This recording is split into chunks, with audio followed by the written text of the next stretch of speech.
Next up, we're diving into the world of corporate culture and the return to office movement, specifically looking at JP Morgan Chase CEO Jamie Dimon's recent outburst against employees who are resistant to the company's new full-time in-office policy.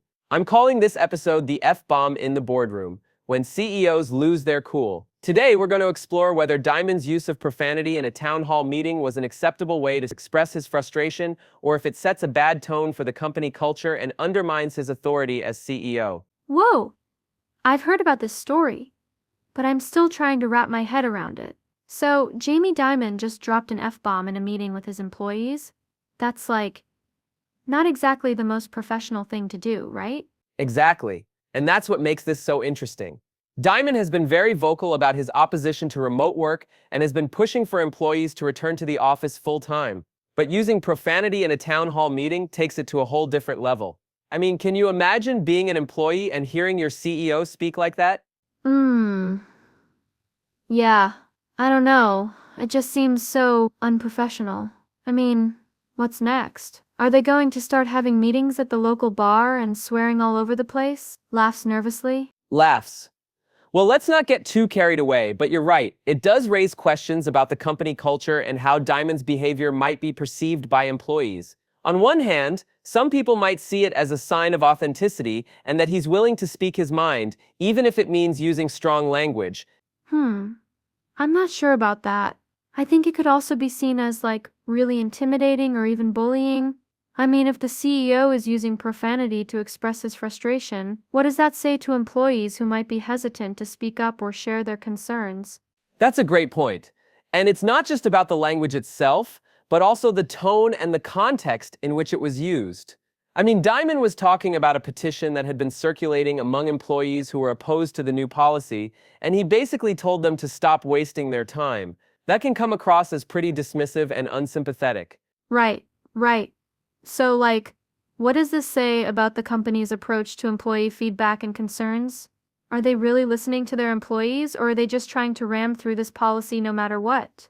Well, that's a great question, and it gets to the heart of the issue. I think Dimon's outburst might be seen as a sign that the company is not taking employee concerns seriously, and that could have long-term consequences for morale and productivity. Yeah. I can see how that would be a problem. So what about the fact that over 60% of employees were already in the office full-time before this policy was announced? Does that change the dynamic at all? Great question. Yes, it does. I mean, if most employees are already on board with being in the office, then maybe Dimon's approach is more about reinforcing a culture that's already in place. But for those who are resisting, it could be seen as a heavy-handed attempt to force them into compliance. Okay. So, what's the takeaway from all this? Is Jamie Dimon's behavior acceptable, or should he, apologize or something? Well, I think it's complicated. On one hand, Dimon has been a successful CEO and has led JP Morgan Chase to record profits. But on the other hand, his behavior in this instance might be seen as unbecoming of a CEO, and it could have negative consequences for the company culture. Right, got it. So, maybe he should just, watch his language next time? Laughs. Yeah, that's probably a good idea. But seriously, I think this incident highlights the importance of effective communication and empathy in leadership, especially when it comes to sensitive topics like return to office policies. Yeah. I never thought about it that way. So, what can other CEOs learn from Jamie Dimon's mistake? Well, I think one key takeaway is the importance of creating a safe and respectful workplace culture where employees feel heard and valued. And that includes being mindful of the language and tone used by leaders, even in difficult or frustrating situations. Okay. So, maybe this is an opportunity for JP Morgan Chase to re-examine its approach to employee feedback and concerns, and find ways to create a more positive and inclusive work environment. Exactly. And I think that's a great way to wrap up our discussion today. Thanks for joining me on this episode of the F-bomb in the boardroom. Laughs. No problem. It was a blast. Can we talk about something else now? Have you heard about that new AI model that's supposed to revolutionize remote work? Laughs? Actually, that's a great topic for another time. Maybe we'll explore that in our next episode. Stay tuned. Next up, we're going to dive into the fascinating world of corporate culture and explore why JP Morgan's return to office mandate is a perfect example of how the banking industry's outdated soul is on full display. I'm an assistant. Next up, we're diving into the world of remote work and the recent calls by Elon Musk and Vivek Ramaswamy to bring employees back to the office full-time, dubbing remote work a COVID-era privilege. We're going to explore whether this push is actually a thinly veiled attempt to reduce employee headcount and what the data says about the future of remote work. Wait, what? Isn't Elon Musk like the king of remote work? I've heard he's always working from his phone, or his laptop, or, doesn't he have a private jet? How can he possibly say that remote work is a privilege when he's always doing it himself? Exactly. It does seem hypocritical, doesn't it? I mean, Musk has been known to work remotely for years, and his companies, like SpaceX and Tesla, have also allowed remote work. So, what's changed now? Is this just a case of do as I say, not as I do? Right.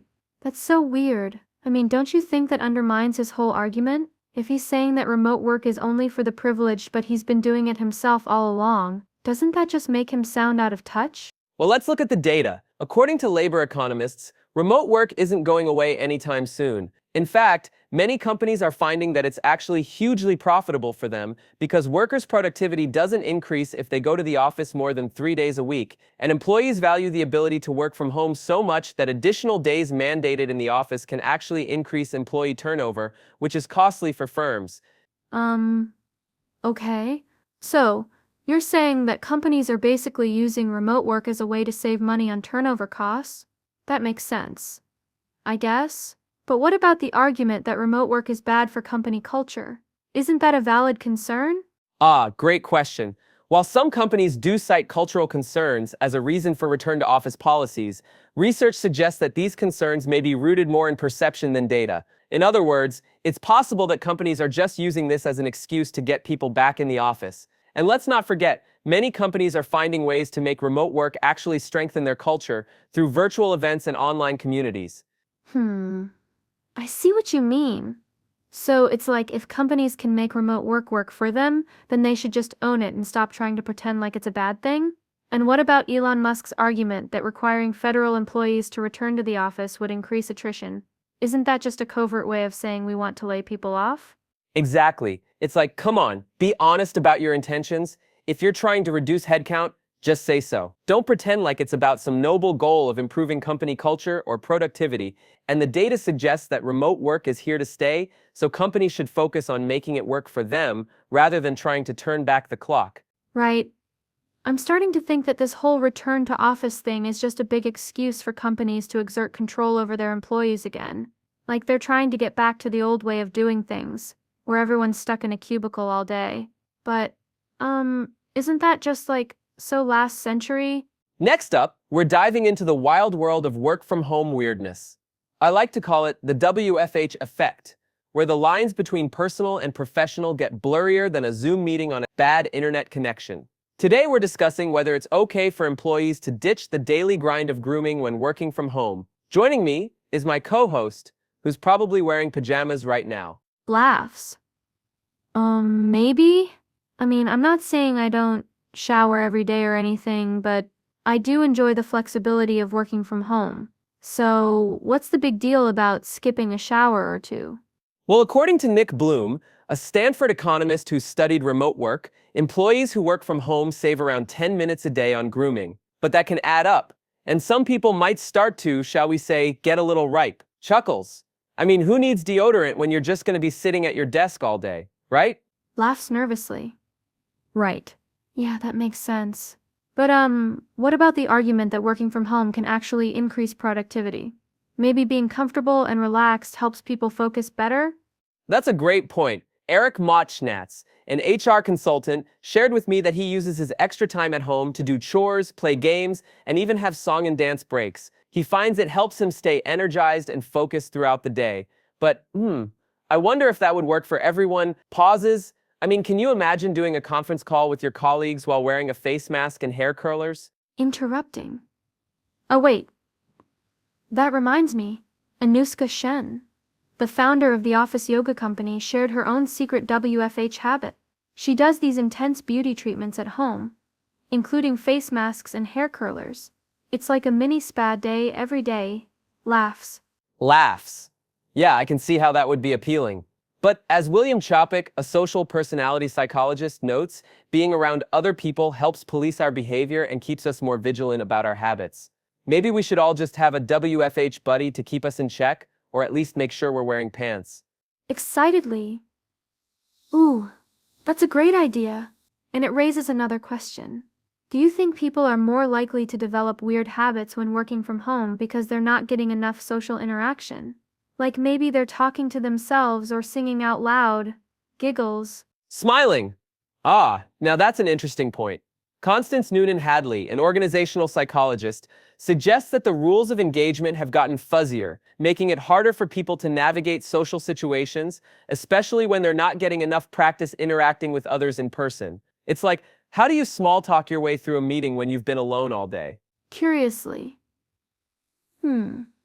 Yeah, I never thought about that. So, what can people do to retrain themselves for social interactions after working from home for so long? Do we need some kind of social skills boot camp? Laughs. Well, according to Noonan Hadley, social skills are indeed something you can train and improve. Maybe it's just a matter of being more intentional about scheduling in-person meetups or video calls with friends and colleagues, or at least making sure you're wearing matching socks. Excitedly. Exactly.